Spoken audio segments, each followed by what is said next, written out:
Welcome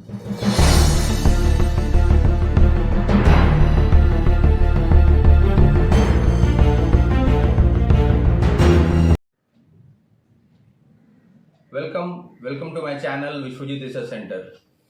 पहले USA, अब France. पूरा दुनिया में ऐसा लग रहा है ना, हर कोई हम लोगों का दोस्त बनने के लिए या फिर हम लोगों को अपना सबसे बेस्ट फ्रेंड बताने के लिए, सच्चा साथी, हर कोई तत्पर है।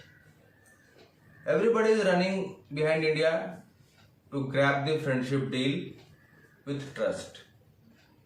ये मैं पहले यूएस अब फ्रांस क्यों बोल रहा हूँ? यूएस ने अभी कुछ दिनों पहले अपना नेशनल सिक्योरिटी स्ट्रेटेजी रिव्यू निकाला था। वो वेस्टर्न कंट्रीज निकालते ही हैं।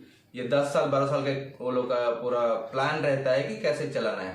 उसमें यूएसए ने प्रॉपरली मेंशन किया था कि India is the very important ally of USA. Ally is always partner के ऊपर होता है, या एक दोस्त के ऊपर वाला चीज, ठीक है, जिसमें कोई नफा नुकसान नहीं। मतलब आपके बदले हम हैं, हमारे मतलब आपके लिए हम खड़े हैं, हमारे लिए आप खड़े रहिए, या फिर आप किसी संकट में तो हम आपके साथ खड़े हैं। तो ये रिव्यू यूरोपियन कंट्रीज और वेस्टर्न कंट्रीज निकालती हैं। 10-12 साल का उनका प्लान रहता है आगे क्या करने का है। तो पहले यूएसए ने बोला कि India is our best and very important ally. अभी जाके फ्रांस ने अभी कल या परसों उन्होंने भी अपना निकाला है review, strategy review of national strategy review of security and all. इन सब चीजों की आपको फोटोग्राफ्स आती रहेंगी, हाँ, जैसा मैंने बताया है आपको, यहाँ आती रहेंगी। तो उसने भी कहा है, अपने जो फ्रांस के जो प्रेसिडेंट है इमैनुअल मैक्रोन, उन्होंने भी कहा कि इंडिया हमारा एक बहुत इंपॉर्टेंट की पार्टनर एंड एलाई है to keep the peace and strategy in Indo Pacific region. ये बहुत बड़ा चीज है कि जो कंट्रीज कभी हम लोगों को कुछ भी नहीं पूछती थी, आज हम उनको दोस्त नहीं मानते हैं, लेकिन वो हमको अपना पक्का दोस्त मानते हैं। मीन्स होता है ना कोई दोस्तों में, मैं उसको जानता नहीं हूँ लेकिन वो मेरा नाम पे बोलता नहीं, वो मेरा बहुत अच्छा दोस्त है, वो मेरे लिए कभी भी खड़ा होगा। तो ये सब, लेकिन फ्रांस हम लोगों को हरदम सपोर्ट भी किया है। तो वी रेस्पेक्ट फ्रांस बहुत पहले से। अपना न्यूक्लियर बॉम्ब में भी उसने ही हम लोगों को बोला था कि नहीं, इंडिया जो कर रहा है सही कर रहा है। तो हम लोगों का तो बहुत पहले से फ्रांस के साथ रिलेशंस हैं और ये बहुत डीपन होते जा रहे हैं डे बाय डे। तो ये बात जो है हम आगे जानेंगे क्या चल रहा है नहीं चल रहा है, तो इसमें हम देखते हैं आगे। वैसे आपको बता दूं, ये जो नेशनल सिक्योरिटी स्ट्रेटेजी रिव्यू रहता है, ये एक प्लान रहता है उन लोगों का, 10-12 साल का ऐसा एक प्लान रहता है। उसमें अपना सिक्योरिटी कैसा करने का है, किससे हमको खतरा है उसको कैसे मैनेज करने का है, किसके साथ हम टाई अप्स करके अपना सिक्योरिटी, इकोनॉमी प्लस सोशल चीज कैसे बढ़ा सकते हैं। तो ये सब चीजें चलती हैं। दुख की बात है कि इंडिया ऐसा कुछ निकालता नहीं है, तो हम लोग कभी डिक्लेयर ही नहीं किए कि हमारा अलाई कौन है। वैसे भी वी आर हम लोग कभी गुट निरपेक्ष ही रहे हैं, नॉन अलाइनमेंट पॉलिसी ही हमने रखा है, जिसके लिए हम लोग कभी निकालते ही नहीं है। बट हम लोग नहीं निकालते, लेकिन वो लोग हमको अपना सबसे सच्चा दोस्त मानते हैं, ठीक है। ये हो गया। अभी ये चीजें जो हुई, ये क्यों हुई? पहले यूएसए ने बोला, फ्रांस ने बोला, क्योंकि पूरी दुनिया को पता है कि इंडिया के बगैर आप आगे जा ही नहीं सकते हैं। इंडिया इंडो पैसिफिक एशिया में अगर कोई राज कर रहा है और आगे भी करेगा तो वो इंडिया ही है। चाइना का डोमिनेंस भी कम करने के लिए इंडिया का ही जरूरत है। बाकी पूरा एशिया में, इनफैक्ट रशिया भी नहीं रहा अब उसका डोमिनेंस कम करने के लिए। We are the only strongest country in Asia. अभी तो वर्ल्ड में भी हो गए हैं। यूएस को छोड़ दिया जाए तो हमारे आगे मिलिट्रीली कोई भी नहीं टिकता है।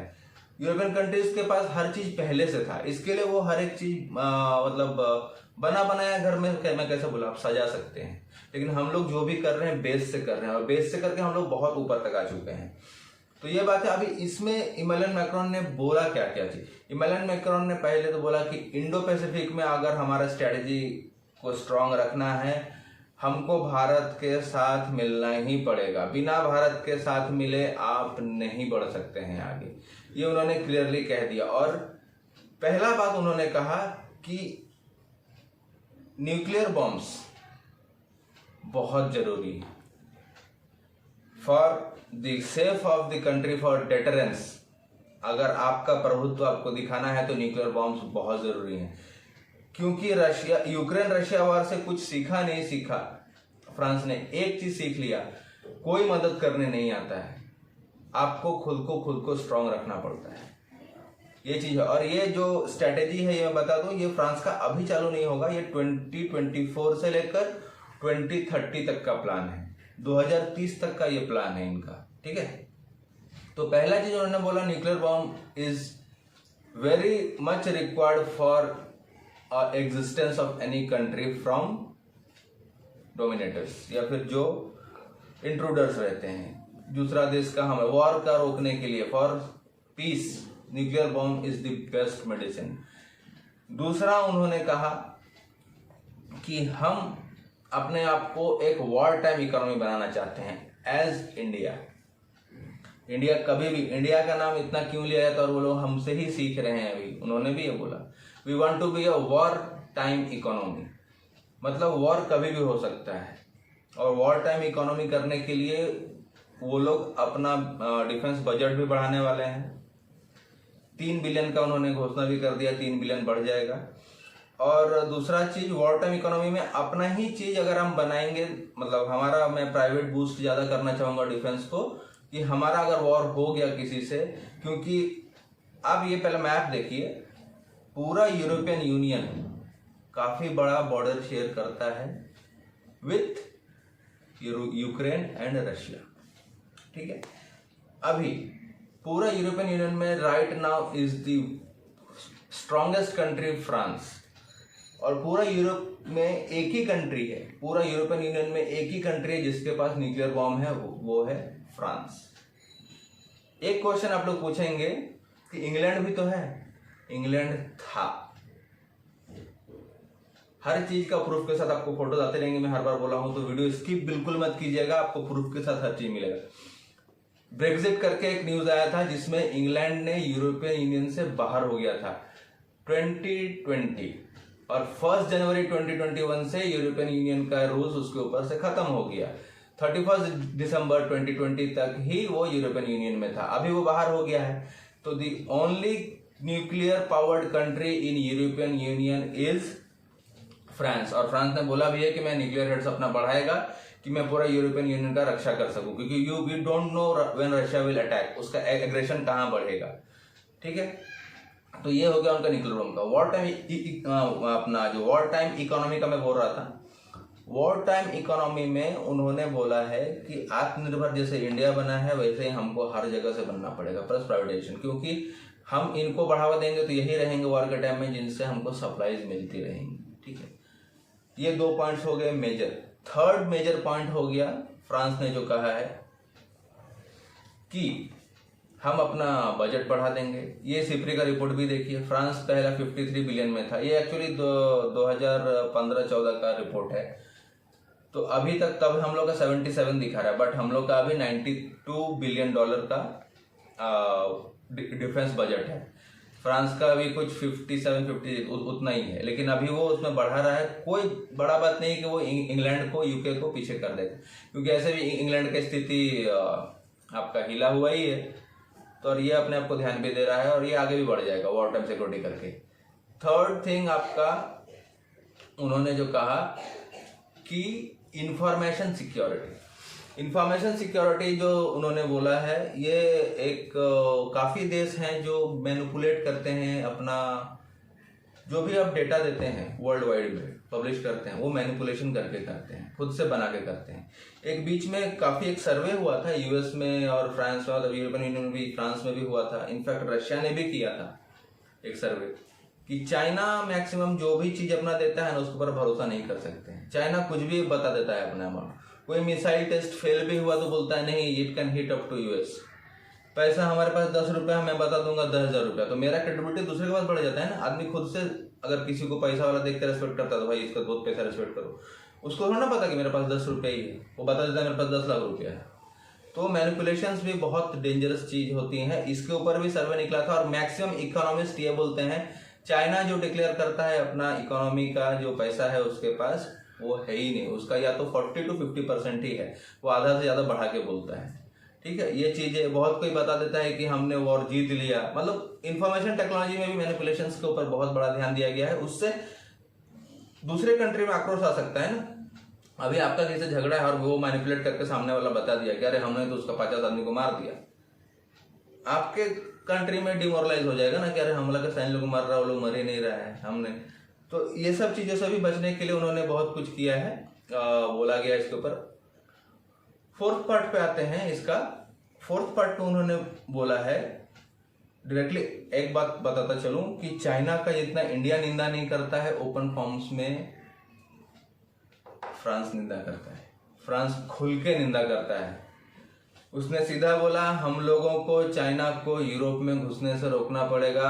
We are most luckiest person of European Union that India is entering Europe.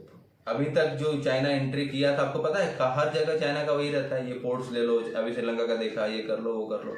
हम लोग को लगता है यूरोप है बहुत पैसा वाला है, हर कोई पैसा वाला नहीं है, बट देर रिच फ्रॉम, ठीक है, लेकिन चाइना अभी हर जगह कब्जा करता है। तो उन्होंने ये देखिए, ये फोटोज भी देखिए आप, इमैनुअल मैक्रोन ने सीधा कहा है कि infrastructure sold to the European infrastructure which was sold to China was an error, ये उन्होंने कहा है। अभी मतलब यूरोपियन यूनियन का जो इंफ्रास्ट्रक्चर जो पहले बिक चुका है वो एक एरर है उन लोगों के लिए, चाइना वहां तक आ चुका है। अभी कुछ दिन पहले ये न्यूज देखिए, China was to take over 2 German companies, chip making companies, chip जो बनाते हैं, और जर्मनी के लिए भी ये काफी अच्छा फायदे का सौदा था, because they are getting a good amount in returns. लेकिन इमैनुअल मैक्रोन, फ्रांस और यूके ने मिलकर दबाव डालकर इसको बैन कर दिया। जर्मनी को झुकना ही पड़ा, वो नहीं बेच पाए, और फ्रांस ये भी देख रहा है कि वो आगे ना भी बेच पाए किसी को। और ये रिपोर्ट्स में आगे भी उन्होंने बहुत कुछ कहा कि इंडिया के अलावा हम आगे ही नहीं जा सकते हैं। India is the most defence and for economy he is the most reliable partner for us, is the best ally for us. और उन्होंने, आप देखिएगा 2030 तक तो इंडिया के पास बहुत कुछ हो सकता है, आने वाले समय में फ्रांस का डील्स और ज्यादा बढ़ जाए एंड फ्रांस और इंडिया मिलकर भी मैन्युफैक्चर करे चीजें। तो ये एक बहुत बड़ी उपलब्धि है, और फ्रांस जानता है कि India can do anything anywhere, कभी भी कहीं भी। हम लोगों ने आज तक उसको सपोर्ट नहीं किया, तो जाके वो इतना आगे चला गया, अभी क्यों नहीं? तो अभी भी समय गया नहीं है। अभी तो यूएस वगैरह सबका बात उन लोगों ने सुनना छोड़ ही दिया है। उन्होंने तो क्लियर डिक्लेयर किया था कि यूरोप का मामला में यूएस नहीं बोलेगा, ठीक है।